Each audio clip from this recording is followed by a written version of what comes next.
Hey everybody, my name is Alex Coombs, and I am so sorry that we are going through this dumb pandemic because I had planned to come and present this presentation about vaping to you in person, but your teacher decided that we would just do a nice PowerPoint video and just talk about vaping just a little bit. So let's just dive right in. Is vaping cool or gross? I think a lot of you would say it's cool and not gross, but we'll see. We'll see what you guys think at the end of this presentation. So memes, cause duh, you guys are in high school. Who doesn't love a good meme? I think that some of you will be able to relate to this. When you blow the biggest cloud ever, you feel like The Rock. Face you make when you drop your mod. Yeah, you can relate to that. And girls only want boyfriends with good vape skills, obviously. So let's dive in a little bit and talk about what vaping is and what you're actually taking into your body. So, I got a list here of some stuff, and obviously, some of these things will differ based off of the e liquid that you use. And if you look at the ingredients on the back of your e liquids, it won't say any of these things. And that is because these things are formed from the chemical reaction in your vape pen or in your Joule or whatever you've got.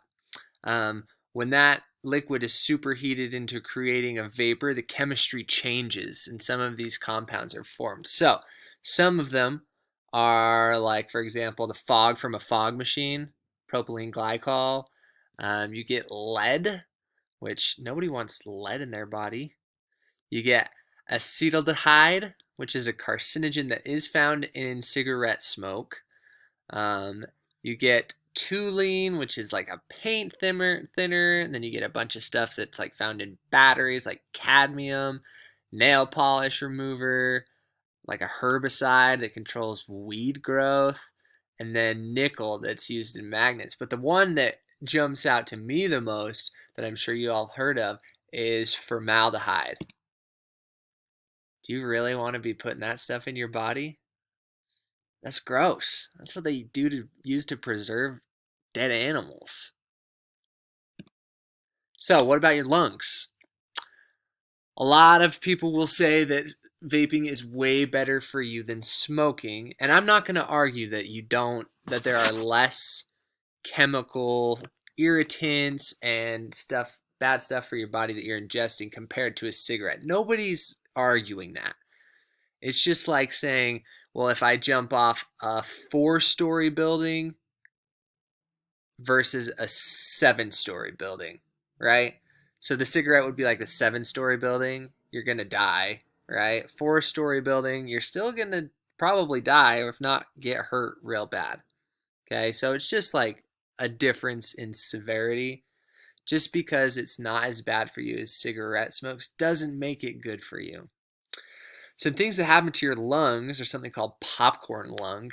They discovered this from a popcorn factory a while ago. They were using a certain chemical also found in e-cigarettes that narrows the little airways, little tunnels that are in your lungs, and it makes it really hard to breathe. So they call it popcorn lung.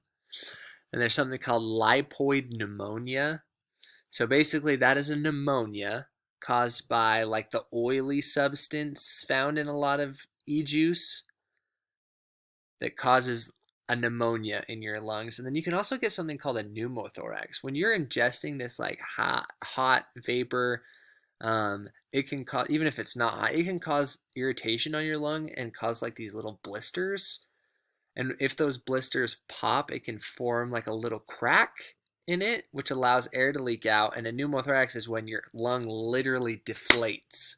So you can have a pneumothorax on one side, and then all of a sudden it's hard to breathe, and it's because only one of your lungs is inflated. So is it really addictive? Here's another meme. It's not an addiction, it's a lifestyle. Duh. The biggest thing about addiction and e-cigarettes is nicotine. And I mean, I'm sure you all know. If you're smoking your e-cigarette and you don't have one for a while, then you start to get a headache, you start to crave one.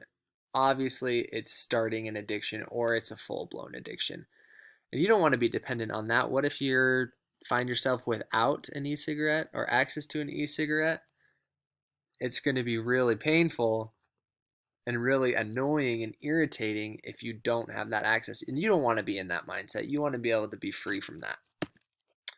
So if those things aren't convincing to you enough about why e-cigarettes shouldn't be used, let's talk money.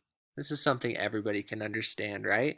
So I've got these prices from Juul's website, since Juul is like the go-to, from what I understand anyway. So $20 for the Juul pen, right? And then you get 2 Juul pods for $10. So we're just going to simplify that. 1 pod equals $5, okay? If you're smoking a pod a day, which kind of seems like the average, it might be a lot, might be a little compared to what you actually use, but let's do just 1 per day average. If you times that by 365, so $5 every day, that's $1,825 a year that you're spending on these pods. $845 total if you incorporate the original cost for the Juul. So what does $1,825 looks like? That's 1 new PS5 and 22 games. Or, if that doesn't float your boat, 73 Kylie Cosmetic lip kits, or a new MacBook Pro, or 456 Starbucks lattes. That's a lot of money. Think of how much you could be saving if you weren't spending it on ePods. So that's what I've got for you guys. Just remember, it is your decision, but it is good to be informed about what is going on in your body with these e-cigarettes. Give you the advantages, disadvantages, and just make sure that you're educated on what you're actually doing. So that's all I got for you guys. I wish I was there to take your questions and do activities, but unfortunately, this is 2020, baby.